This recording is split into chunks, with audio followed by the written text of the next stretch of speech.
Olá! Então, estamos aqui hoje, dia 11 de junho de 2023, no 7º aniversário do Dream Achieve. É verdade. Não é? Mas antes de entrarmos aqui em modo de celebração, vamos conhecer um bocadinho mais da história por trás do Dream Achieve. E nada melhor do que conhecer a história por trás da CEO do Dream Achieve, não é? Da Nádia Tavares. Show. Não é? Vamos a isto. Vamos. Em primeiro lugar, quem é a Nádia? A Nádia é muitas coisas. A Nádia é uma mulher, acho eu, determinada, decidida, que gosta de fazer coisas diferentes, gosta de fazer a diferença, mas também é uma pessoa que, apesar de muito intensa, acho que também consegue ser tranquila. Acho que é uma pessoa que também consegue ser bem disposta, que também consegue levar a vida de uma forma leve em determinados momentos, que leve as coisas muito a sério, mas também gosto muito de brincar. Gosto muito de trabalhar, mas também gosto muito de estar com a minha família e com os meus amigos, e também gosto de desfrutar da vida e de colher dos frutos que plantei. Portanto, acho que sou um misto de muitas coisas que me trouxe onde eu estou hoje. Muito se deve ao meu passado atleta, muito se deve à minha família, muito se deve à minha educação, muito se deve a todas as pessoas que foram passando na minha vida e todos os países por onde fui passando e todas as viagens que fui fazendo, tanto no mundo do desporto como já no mundo profissional. Portanto, acho que sou um puzzle com muitas peças diferentes que terminou num cocktail que temos aqui hoje. E acredito que o desporto tenha muito influenciado a pessoa que tu és hoje, mas o desporto veio afinar quem tu já eras ou veio formar quem tu és? Não te sei dizer. Eu diria que há coisas que se calhar nós já estamos predispostos a e têm que ir sendo trabalhadas em nós, ou os contextos em que estamos trazem mais de nós, mas acho que definitivamente sem esse contexto do desporto eu não seria quem sou hoje. Acho que o desporto me trouxe muitas coisas. Acho que quando sentimos no nosso corpo dores e dificuldades e muitas histórias que eu tenho sobre sentir que não conseguia mais no meu próprio corpo, não era uma ideia, não era uma crença negativa que eu tinha sobre a situação, era o meu corpo não dava mais e depois teve que dar, e passar por essa situação, ter essa experiência física faz com que transportemos isto para o futuro e para outras situações em que só achamos que não vamos conseguir, mas que nos lembramos que quando não íamos mesmo conseguir, conseguimos. E que tivemos que conseguir porque fomos obrigados a conseguir, seja porque puxaram por nós, seja porque fomos obrigados a fazer, seja porque o nosso adversário nos obrigou a fazer, seja porque o objetivo que traçámos nos obrigou a fazer. Quando sentimos isso na pele, depois conseguimos transportar isso para a nossa vida. Eu acho que isso foi das coisas que o desporto mais me ensinou. Às vezes parece que não vai dar, mas há sempre uma forma de dar, e se for para ser, vai ser. Portanto, a única coisa que não pode acontecer é eu chegar ao fim da história e dizer que podia ter dado mais, que podia ter feito mais, então vou fazer tudo, e depois pode dar, pode não dar, mas eu fiz tudo. E acho que o desporto é um bocado, isto é chegar ao apito final, à buzina, dizer que fizemos tudo, depois olhamos para o marcador e logo vemos o que é que aconteceu. Exatamente. E curiosidade, porquê o basquete? Porque eu sou tua irmã, né? Eu sei que tu fizeste judo, fizeste natação antes do basquete, não foi ali no processo. Porquê que o basquete chamou tanto a tua atenção? O que é que te apaixonou no basquete? Boa pergunta. Eu sempre fiz desporto desde miúda, sempre me gostei de me mexer. E houve uma altura que essas três modalidades que disseste estava a fazer ao mesmo tempo, inclusivamente, e depois acabei por escolher o basquete. Não sei se por ser um desporto coletivo. Ok. Além de que o basquete para mim é um desporto apaixonante, é muito bonito, para mim é super elegante de se ver, é muito bonito, é inteligente. A celebração da natação, não é? Ganho uma corrida, não sabe ao mesmo que a celebração de um cesto antes de um desconto de tempo em equipa, em grupo, de um pavilhão à volta em que sentimos o barulho enquanto estamos a jogar. Acho que fui naturalmente sendo puxada para uma atividade de equipa, de grupo, a figura da colega do lado, de saber que podia contar se eu falhasse, acho que é importante. Acho que tanto as modalidades individuais como coletivas, cada uma tem as suas facilidades e dificuldades. Eu acho que é mais fácil fazer o que eu quero sozinha, porque não tenho que levar o grupo todo comigo, mas também é mais difícil arcar com as responsabilidades sozinha, e acho que se calhar essa foi uma das coisas, saber que tinha equipa, que tinha grupo, não só dentro do campo mas fora, toda a galhofa antes e depois, o balneário, a família que se ia criando, se calhar isso acabou por me puxar mais do que os outros desportos. Além disso, também por causa do meu pai que jogou basquete e uma coisa super circunstancial que foi uma colega da farmácia da nossa mãe, não é? A nossa mãe é farmacêutica, e uma colega da farmácia dela ofereceu-me um cesto para pôr aqueles cestinhos pequeninos no meu quarto, e eu ficava lá, e depois comprei uma bola e depois jogava todos os dias na escola, e depois a nossa mãe trabalhava até tarde e eu passei horas e horas e horas e horas a treinar. Eu costumo dizer que isso foi o contexto que depois fez com que, quando eu chegasse a federado, as coisas acontecessem muito rápido, subir logo de escalão, chegar logo à seleção. Portanto, não foi por acaso, já havia muitas horas de treino, não planeado, não havia um plano de treino, mas pegava na bola e fazia, estava ali 3 horas e 2 horas todos os dias, ao fim do dia na escola, a repetir, a experimentar tudo e mais alguma coisa, de meio campo, por trás das costas, por baixo das pernas, a lançar de costas do meio campo, a fazer tudo e mais alguma coisa. E depois acho que isso também criou uma confiança com o toque da bola e com determinadas coisas que acabaram depois por fazer a diferença. E isso foi uma das coisas que depois também acho que me agarrou ao basquete, foi eu perceber que tinha sucesso, tive um sucesso tão rápido. Com 3 meses de basquete subi logo de escalão, e com 3 meses de basquete fui logo chamado a um estágio da seleção. E isso na natação não acontecia, até porque era desporto escolar. O judo, tive um professor que foi nas minhas costas inscrever-me na Federação de Judo porque achava que eu tinha muito jeito, mas o basquete já me tinha conquistado e acabei por escolher assim. Nesse processo houve algum momento em que duvidaste que esse era o caminho que era para ti? Não. Não houve nenhum momento em que tivesse duvidado, o que não me ajudou quando a carreira acabou. Porque para mim era, quando eu ponho uma coisa na cabeça, é aquilo. E de uma forma ou de outra é para fazer. Quando deixa de fazer sentido é muito fácil desistir, porque percebo que não é o caminho, nem eu chamo de desistência, chamo de escolha, mas acho que depois foi sendo muito fácil e muito natural. E eu até puxei por isso, querer treinar mais horas, querer ter mais treinos, ir mais cedo, sair mais tarde, começar a fazer ginásio, isto e aquilo, começar a chatear os meus treinadores porque queria treinos individuais. E eu acho que só quem acredita e quem não duvida é que investe tanto. Senão, se duvidamos, preferimos fazer outras coisas, não é? É como quase que jogar na lotaria, deixa ver se dá. Não, vai dar e tem que. E era isso que eu tinha na cabeça, que ia dar, e foi dando até dar. Todas as conquistas que tu tiveste, qual foi assim a mais significativa para ti? Dentro do desporto? Dentro do desporto. Muitas, mas acho que uma que assim me veio mais à cabeça foi um 4º lugar no europeu, que era muito improvável, em que quem esteve comigo vai se lembrar desta história, de termos tido uma vitória histórica contra uma equipa que nunca tínhamos ganho. Portugal nunca tinha ganho à Suécia. Ganhámos por 4 pontos, foi um jogo sofrido, mas foi um jogo tão natural.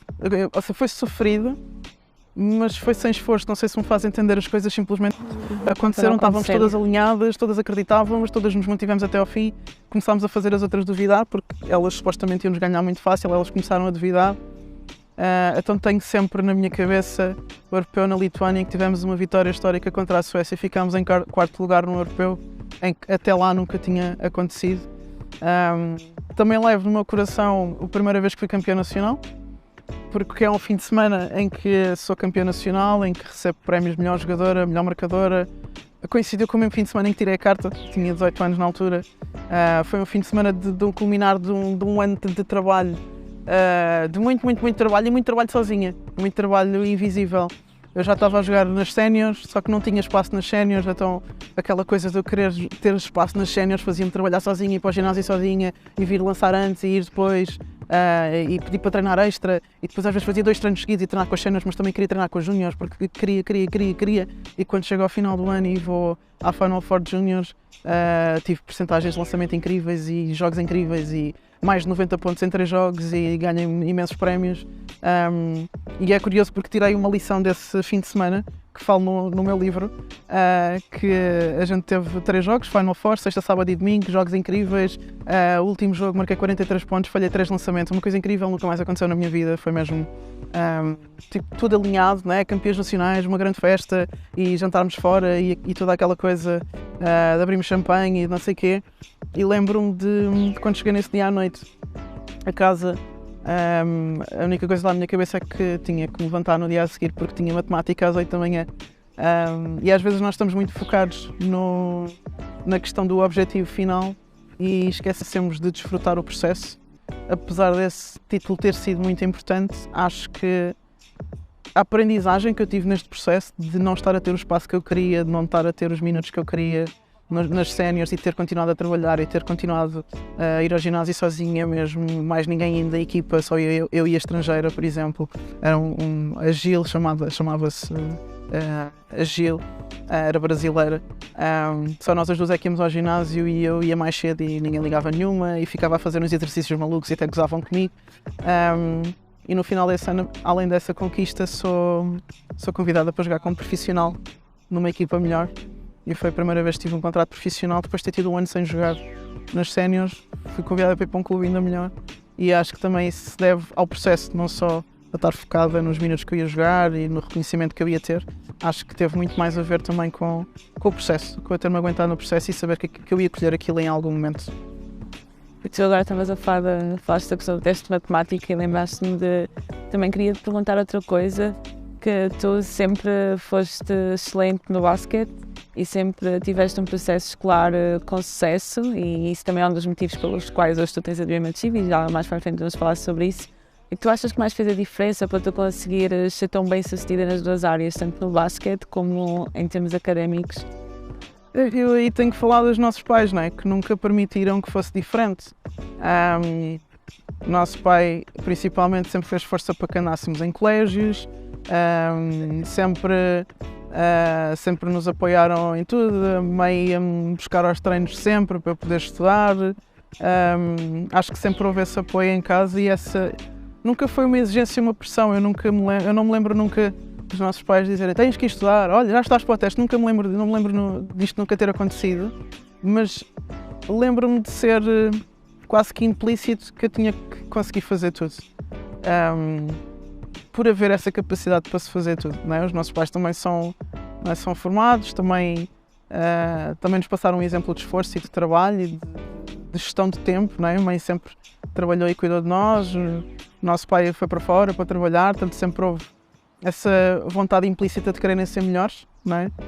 E acho que nunca me passou pela cabeça deixar uma coisa por outra, se sempre conseguia dar uma melhor em tudo, se calhar não é? Se calhar às vezes não tinha tanto tempo para estudar, se calhar às vezes ia cansada para um teste, se calhar às vezes como tinha que estudar e fazer trabalhos de casa no comboio já não ia tão concentrada para o treino, né? Apesar de que eu acho que tinha uma boa capacidade de desligar. Mas acho que sempre foi implícito, nunca me passou pela cabeça não fazer as duas coisas. Acho que e um bocado do meu lado competitivo também. Eu queria ter boas notas. Eu queria ter boas notas. Não... Aquele momento... Hoje não sei se isso acontece ainda assim, mas quando o professor chama 1 a 1 e diz as notas em voz alta. Não é? Sim. Nádia, 70%. Ok. E tens que ir lá à frente buscar o teste, não é? Imagina, Nádia, 20% e todo aquele caminhar, não é? Da derrota. Não é? A gente também queria... Acho que também era o meu lado competitivo de querer ter sucesso na escola. Alguma vez o teu lado competitivo te tramou? Sim. Em que sentido? Acho que às vezes no trato com as pessoas, agora não. Acho que fui aprendendo com isso, mas às vezes no trato com as pessoas, às vezes transformava-se em egocentrismo, em individualismo, em pensar mais em mim do que na equipa, ou pensar só em mim, e ponto final, até mesmo dentro da minha família.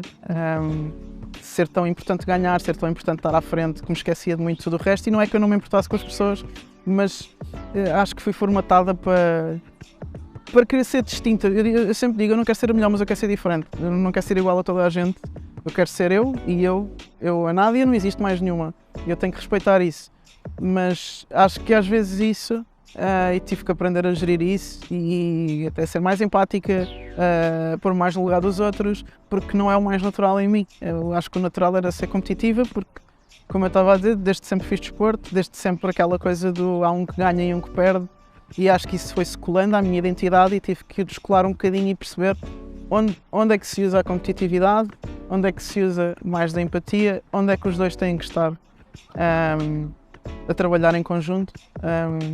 Mas sim, houve vezes eu tive que fui muitas vezes castigada ou repreendida por treinadores que eu tive a sorte de ter, que além de treinadores eram educadores. A Isabel Ribeiro dos Santos é uma delas, o Nuno Manaia é outro deles, Ricardo Vasconcelos é outro deles. São treinadores que também são educadores, são treinadores que gostam de ganhar, mas que também dão muito valor aos valores, dão muito valor ao respeito, ao trabalho em equipa, e não tinham problemas nenhuns em perder um jogo para te ensinar uma lição. E eu acho que com o tempo, as vezes que fui batendo com a cabeça porque eles me chamaram a atenção e tiveram coragem para me chamar a atenção em prol de ganharem jogos e em prol do próprio sucesso deles, é que eu também fui conseguindo moldar essa minha parte da personalidade e usar a competitividade mais a meu favor. Ok, boa. E há bocadinho perguntei-te qual foi o seu melhor momento e qual foi o momento mais desafiante da tua carreira. A primeira lesão foi horrível, horrível. A segunda acho que foi ainda pior porque acabou com a minha carreira, mas a primeira foi de género. Fónix, isto também me aconteceu a mim. Não, uma pessoa nunca pensa que nos vai acontecer a nós. Eu tive, um bocadinho antes da lesão, tive momentos muito negativos. A minha viagem para os Estados Unidos, que não correu bem, por exemplo, mas quando estamos lesionados é uma sensação de impotência, é do género, não há nada que eu possa fazer pelos objetivos que eu tinha, não é? Temos que fazer um reframe mental de agora o trabalho é recuperar e ver isso como treino, mas na altura eu não pensava assim. Na altura eu estava a voltar para um lugar numa equipa, estava na Liga Espanhola, estava a começar a crescer, estava a começar a ganhar espaço, estava numa forma física que nunca tinha estado porque fui obrigado a estar àquele nível competitivo.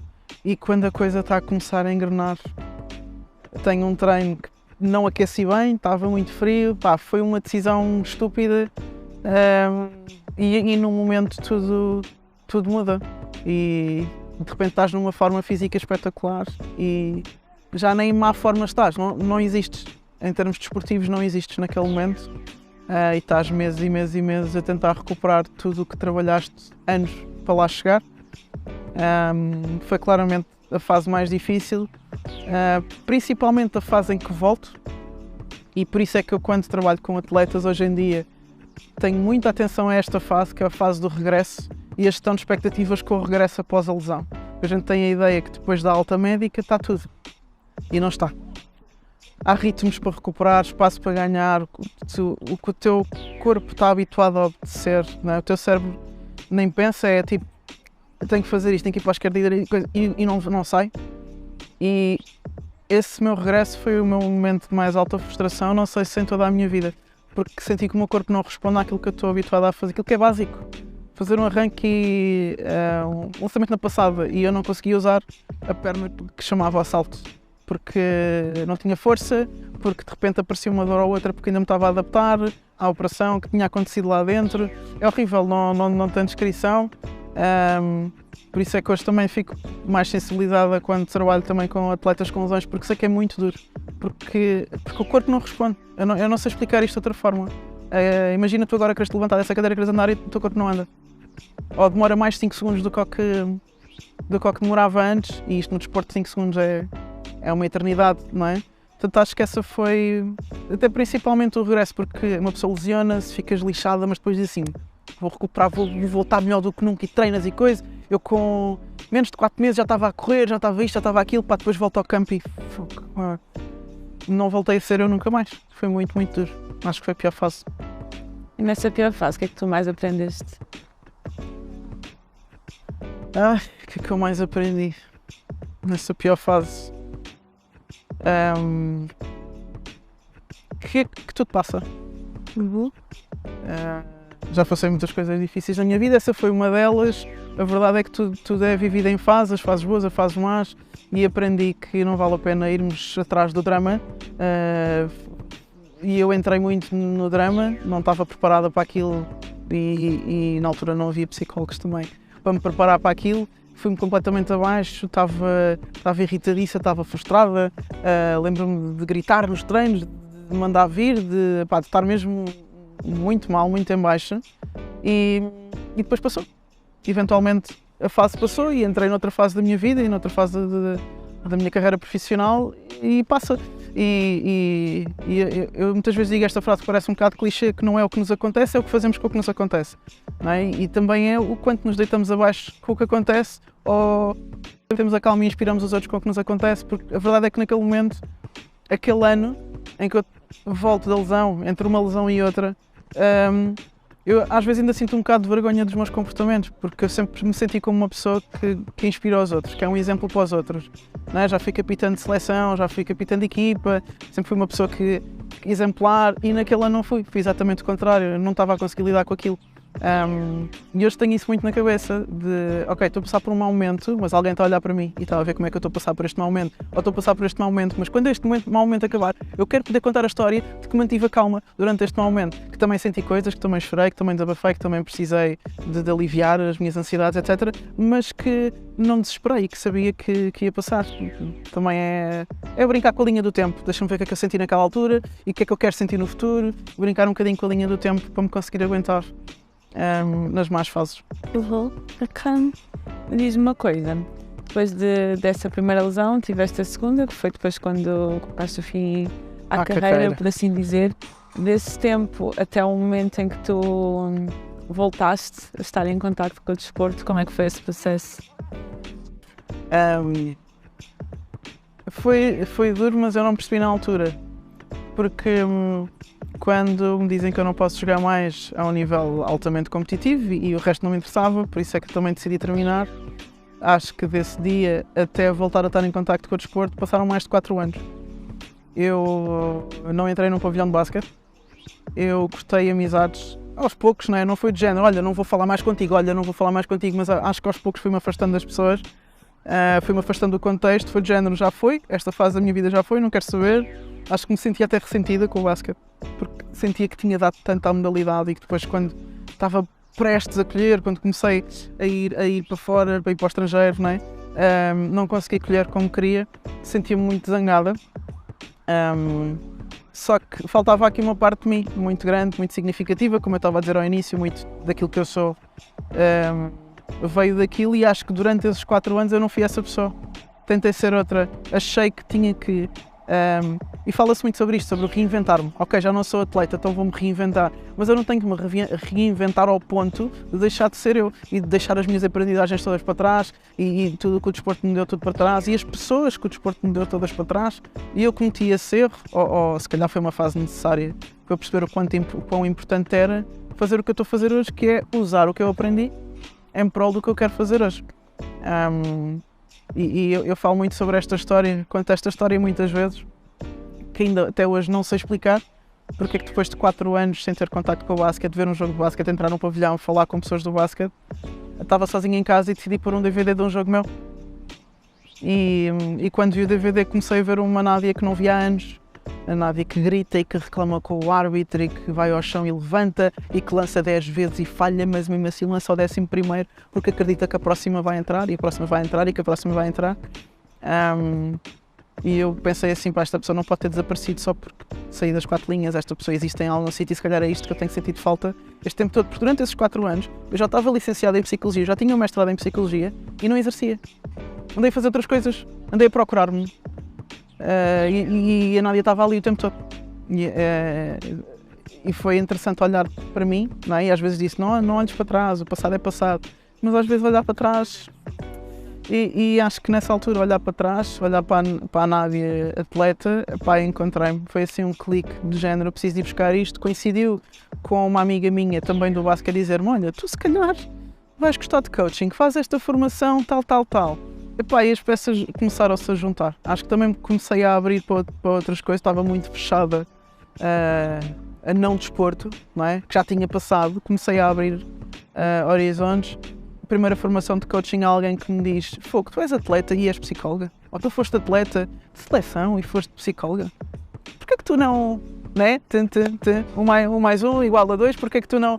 E aquilo começou a mexer comigo e não demorou muito tempo até surgir a Dream Achieve. Foram meses, foram 3 ou 4 meses para surgir depois a Dream Achieve. Eu ia perguntar, né, como é que surgiu a Dream Achieve, mas já respondeste.